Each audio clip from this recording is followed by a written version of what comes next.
Coming to you from Farmer Dave's headquarters in Draycott, Massachusetts, I'm Cassie. And I'm Stacey. And we're here to help you prepare your share.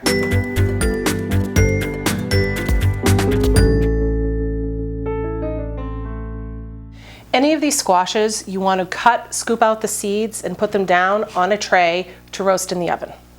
One of the squashes I'm going to show you how to cut up is the butternut squash. This is a common one that many people have in their kitchens.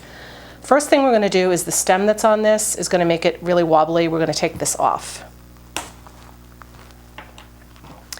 You're going to go into the squash with the tip of your knife and gradually go down. Then at this point, you're going to flip it up, put your blade in, put your hand on top of the squash. You do not want your hand underneath the knife. And then you're going to push the rest of the way down. It's now cut in half and you have all your fingers.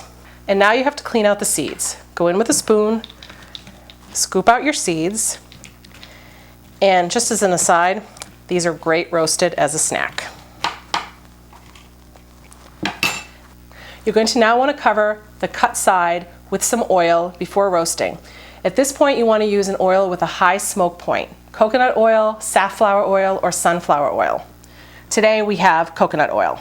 Once you have it to this point as well, you're going to flip it over and basically peel the outer edge off. I use a vegetable peeler on the smaller squashes. I'm going to go right in, take the peel right off, right down to the edge. Then you're going to go in with your knife, square it off a little bit so your cubes wind up being all the same size. You're going to go for approximately 1-inch cubes on this. Then flip them over. Remember to keep your hands away from under the blade, just in case this slips because the squash is hard. And here are your 1-inch cubes, approximately. At this point, these go and get tossed in one of the high smoke point oils and then whatever seasonings you want. And you have roasted cubes. You can add this to rice dishes, to quinoa, to salads. It's all prepped for you for the week.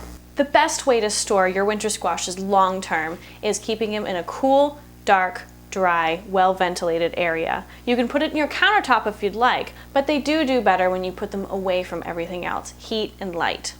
This is what the perfectly roasted winter squash looks like. From here, you can put it directly into freezer bags, or if you'd like to save some space, you can puree them and then put them into freezer bags. Make sure that you're squeezing all the air out inside the freezer bag. Otherwise, the dead air inside will create freezer burn, and you're not going to end up with good product. And then you're going to have pre-cooked, pre-roasted squash in the freezer for whenever you need it. And that's a wrap.